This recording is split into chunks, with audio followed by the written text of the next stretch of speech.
Assalamualaikum warahmatullahi wabarakatuh.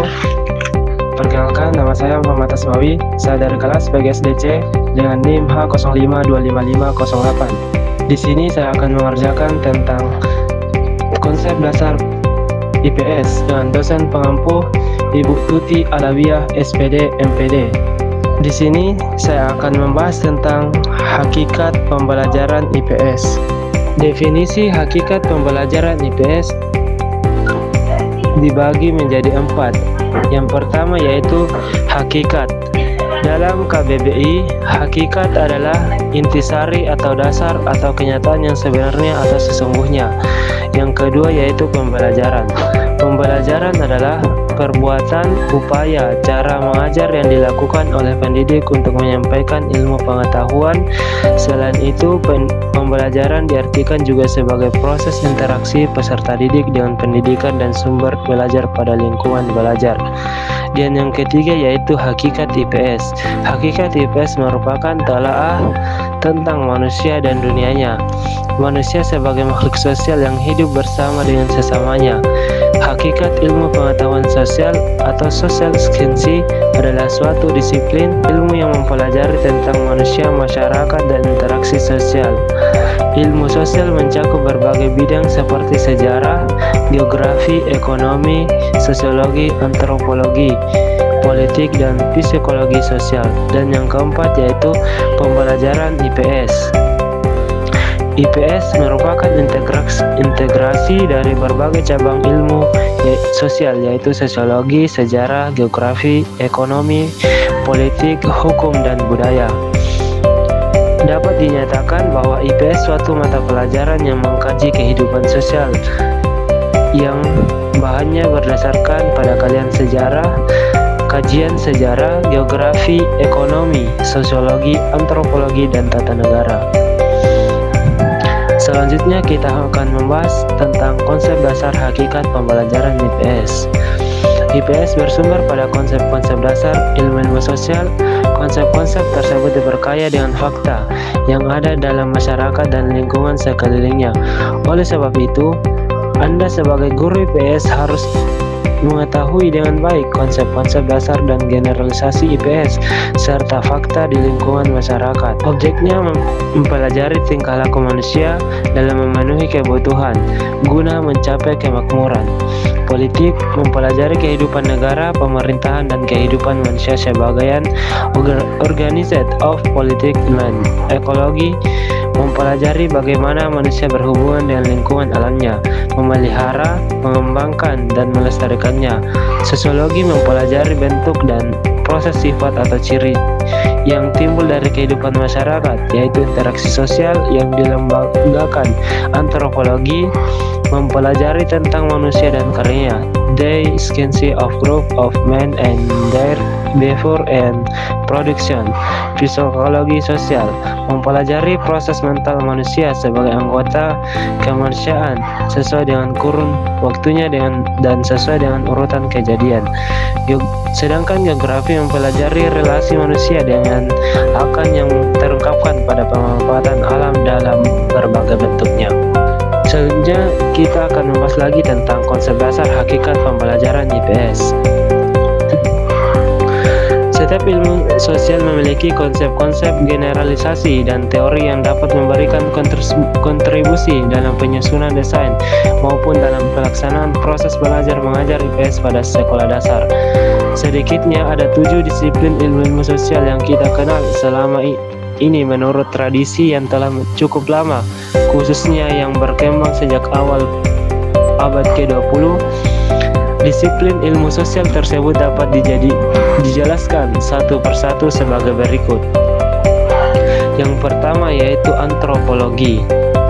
Antropologi adalah ilmu tentang manusia. Antropologi berasal dari kata Yunani yang artinya anthropos, yang berarti manusia atau orang, dan logos yang berarti wacana atau dalam pengertian bernalar, berakal, atau secara etimologis antropologi berarti ilmu yang mempelajari manusia.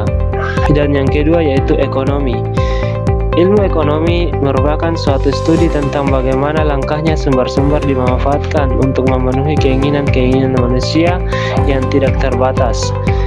Pentingnya manajemen kelangkaan secara khusus dibagi dalam dua bagian, yaitu analisis ekonomi dan kebijakan ekonomi. Dan yang ketiga yaitu geografi.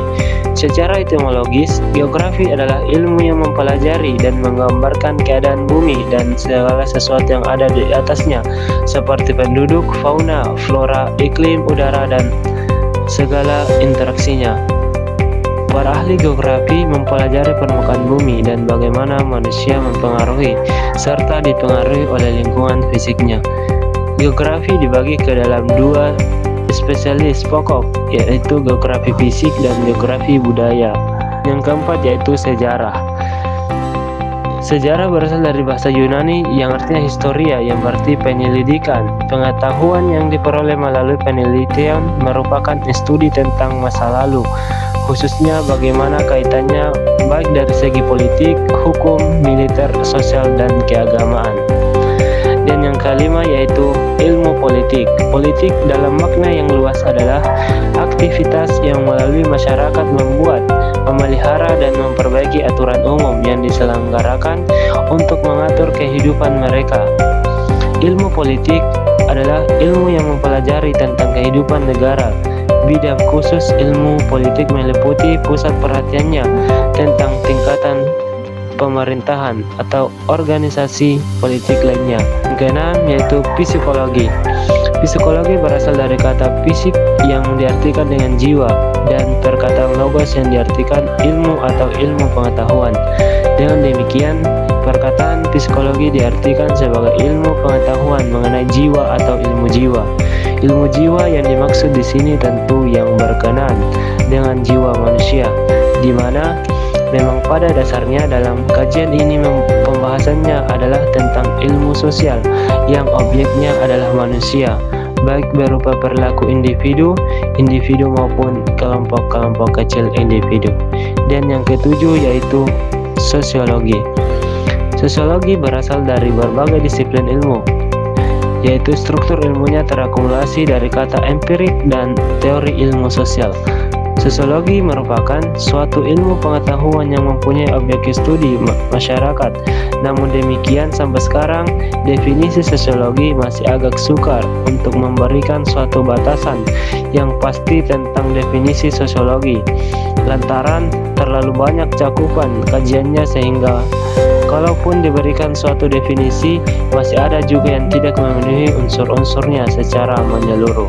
Kita melanjutkan materi tentang tujuan pembelajaran IPS. Tujuan utama IPS adalah untuk memahami dan menjelaskan fenomena sosial di masyarakat serta dampaknya terhadap individu dan kelompok. Ilmu sosial membantu kita memahami bagaimana orang berinteraksi dengan lingkungan fisik, sosial, dan budayanya. IPS atau ilmu sosial akan mengarah untuk persiapan dari para siswa untuk lebih siap berpartisipasi dalam masyarakat sehingga siswa tahu akan peran-perannya sendiri dalam keluarga ataupun di masyarakat.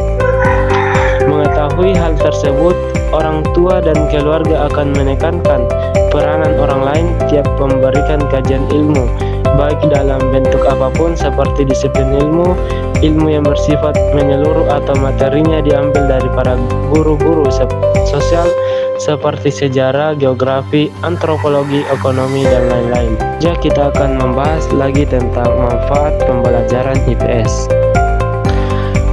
IPS merupakan, perlu kita mengetahui, IPS merupakan atau ilmu pengetahuan sosial merupakan suatu bahan kajian terpadu yang merupakan penyederhanaan, adaptasi, seleksi, dan modifikasi yang diorganisasikan dari konsep-konsep dan keterampilan sejarah, geografi, sosiologi, antropologi, dan ekonomi.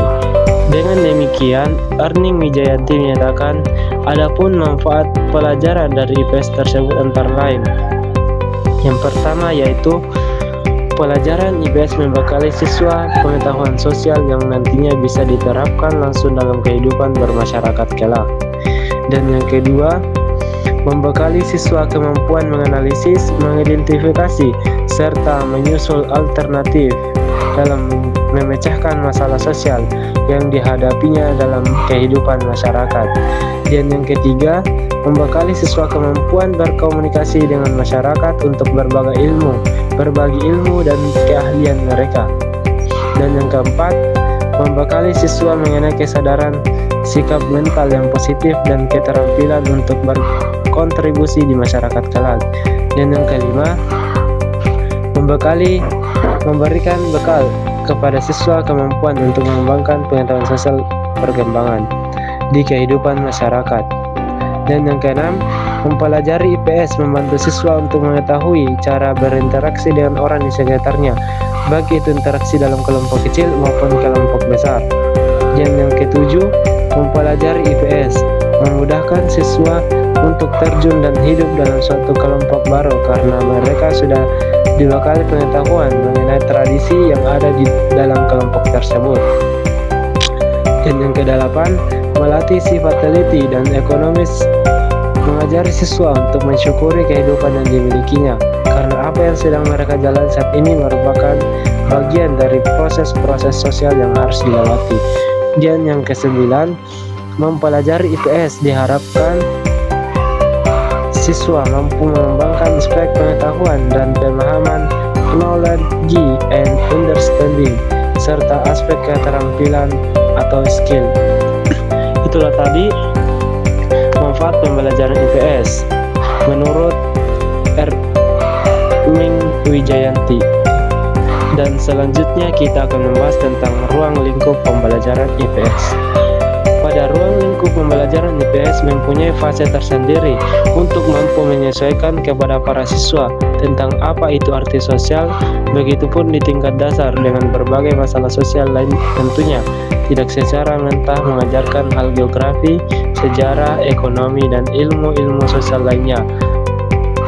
Para siswa menggunakan dasar tersebut dalam pemikiran apa yang dilihat mereka. Istilah pembelajaran IPS di sekolah dasar menjadi materi yang sederhana, memberikan ajaran yang harusnya melihat perkembangan psikologi anak dalam ilmu ini terintegrasi dalam disiplin ilmu sosial yang menyeluruh dan bersifat rumpun dari berbagai keadaan sosial masyarakat.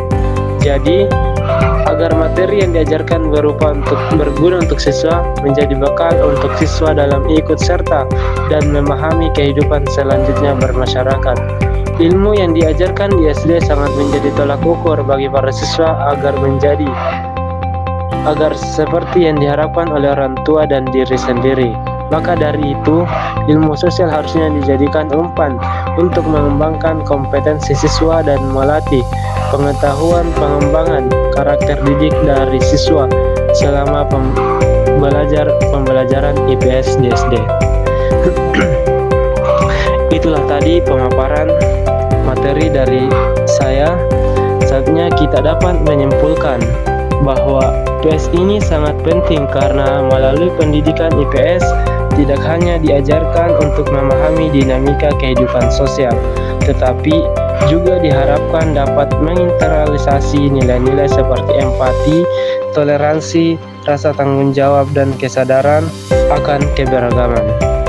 Itulah tadi pemaparan video pembelajaran dari saya. Assalamualaikum warahmatullahi wabarakatuh.